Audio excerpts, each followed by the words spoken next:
做周易卦爻辞的人真的是有神仙能力的周文王吗？古代的巫师们是不是有特异功能呢？他们会写卦爻辞吗？周易是胡编乱写的吧？它是像记流水账一样的历史书，还是精心编纂的哲学书呢？我们还能读懂它吗？大家好，带着这些疑问，让我来开始建议你学周易要立的第二个心，那就是学不会的心。许多人是从易为群经之首，易是中华文化之源等这类的广告引流过来的，想着周易既然流传了几千年，因为没有遭受秦始皇的焚书影响，是中华大地上唯一不曾断绝的绝学，它肯定要有无边的深奥、高深、玄妙、智慧，所以我尽量要学，一定要学会它。但我告诉你，没有人能真正学会周易，你也别想。如果你立志要学会它，那么结果就是你一定学不会它。所以还不如一开始你就别这样想，以祛魅之心、平常之心，甚至玩乐之心来学，说不定还更容易一些。为什么说没有人能学会周易呢？这要从周易的产生来说，它首先是有可能是商周时期的太卜太史等世代专门从事占筮的诗官来编写，写出来是给老百姓看的吗？当然不是，写出来也密不示人，很保密的。一直到西周灭亡时，从王室流出，这期间大概有近1000年的时间，仅供王室内部占诗使用。那么这批世代祖传的诗官是什么样的人呢？诗官这个词你也许很陌生，但它还有一个俗家的名字，你一定听说过，那就是巫师。具体说，男的称为习，女的称为巫。他们公认的都要有常人所没有的某种东西，这种常人所没有的东西可能是身体上的，也可能是智力能力方面的，甚至是既要身体上有异常，也要能力方面有突出，因为他们都是要在占卜的战场上去历练检验的，蠢笨之人是无法通过检验的。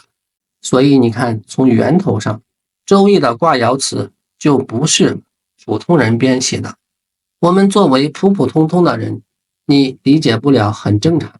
反而是你轻而易举的理解了，一拍脑门顿悟了，那才不正常嘞。你的身体既没有异于常人的地方，你的能力又一般般，你还不从事巫师之类的工作，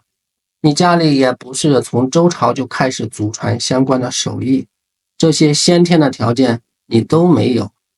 你目前也没有那种科学技术能够穿越到古代的写作现场去，你想学会周易，要么你就是那个前无古人后无来者的天选之才，要么你就要跟着那些自称是古来圣贤的，现在是大师的、专家的、教授的人来学，这就要命的乱起来了。有多乱呢？你翻翻中国易学发展史，数一数历史上的易家流派就知道了。专家们称这种乱为繁荣和丰富，博大和精深。但是一想到1993年从郭店楚墓的竹简发现以后，在此之前的中国整个的古代思想史和哲学史都要重写，就忍不住的担心了。假如哪天又从土里挖出来些什么，我们现在吭哧吭哧学了几十年的周易，会不会也要重写呢？像那些出了很多本周易全解、全解周易、详解周易的专家教授们咋办呢？我想还是朱熹他老人家有先见之明，干脆在书里明确承认这题我不会，自黑反而获赞。周易从最早读到他的那一批人写易传开始，似乎就已经注定了永远不可能被理解、被学会的命运了。为什么？当易传用太极、刚柔、君子、道德等明显的儒家术语去翻译和解释周易时，当我们现代人用概率学、心理学、社会学、符号学、哲学等现代术语来解释它的时候，是不是都可能有意无意地进行了一场隐秘的置换呢？无论是易传作者，或者是当代的我们，是不是有可能正通过自己的理解，巧妙地剥去周易原本呢古老而神秘的外壳，却也将它塞进了原本可能不属于它的知识框架里？作译者其有忧患乎？其慈微，其直远。易传作者们认为有，于是把周易看作是一套精心编纂的含有深刻哲学思想的学说来传播。这之后的周易还有原来的最初的样子吗？会不会是已经被易传重塑过了的、被驯化了的周易呢？当初编写周易的那批习和巫们，他们在帝国政治生活中到底占据多重要的位置呢？他们是否就有通过占师这些工作来影响帝国命运的初心呢？易传作者们认为他们有，而且很有忧患意识。但是从上世纪5·4运动以来，出现了不同的声音。学术界称之为古史变派的一些学者对周易进行了无情的抨击。比如郭沫若说，易经的产生是由于他的父亲偶然的凑巧，他的母亲是有意的附会，他的祖父不消说是蒙昧的无知。让易经自己来讲易经，揭去后人所加的一切神秘的衣裳，我们可以看出那是怎样的一个原始人在做裸体跳舞。易经全部就是一部宗教上的书，它是以魔术为基础，而以迷信为其全部的血肉的。在一股之风下，一批学者们陆续开始发现了周易的本面目，代表性的就有顾颉刚、郭沫若、高亨、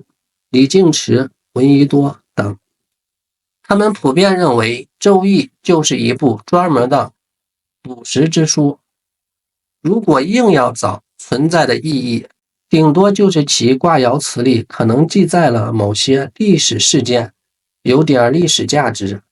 至于后人吹捧的一切哲学思想，都是穿凿附会。比如李敬池认为，周易64卦犹如64个中药店的药箱，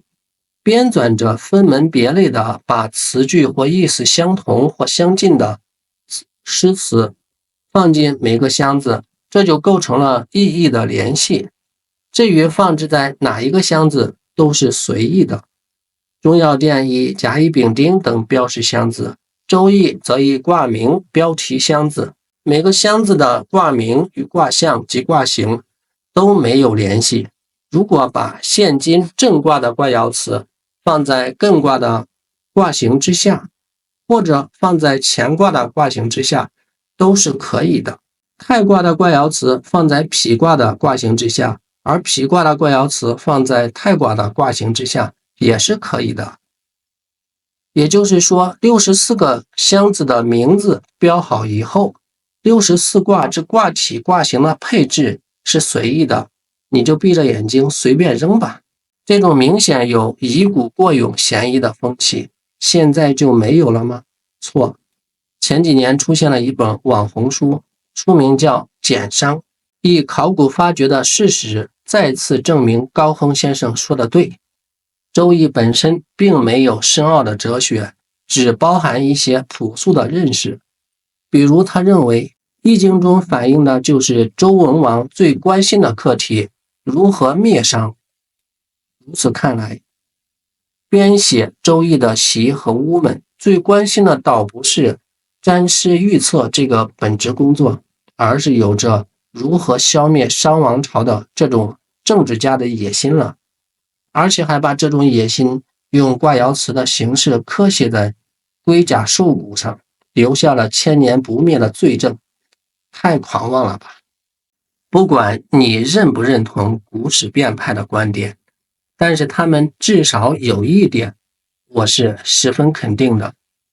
那就是他们试图还原周易可能失去的原本那种混沌直观与天地鬼神对话的原始生命力。我们学习周易必须能够发现和理解这些原始性、混沌性、直观性，而不是用现代词汇和话术来重构它。所以我说，当你认为自己学会周易的时候，也就意味着你永远错过了原本的真实的它。但是这又何妨呢？谁不是想通过周易增长智慧，获得神秘力量呢？只要你确实增长了智慧，也就别纠结自己曾经对它始乱终弃了。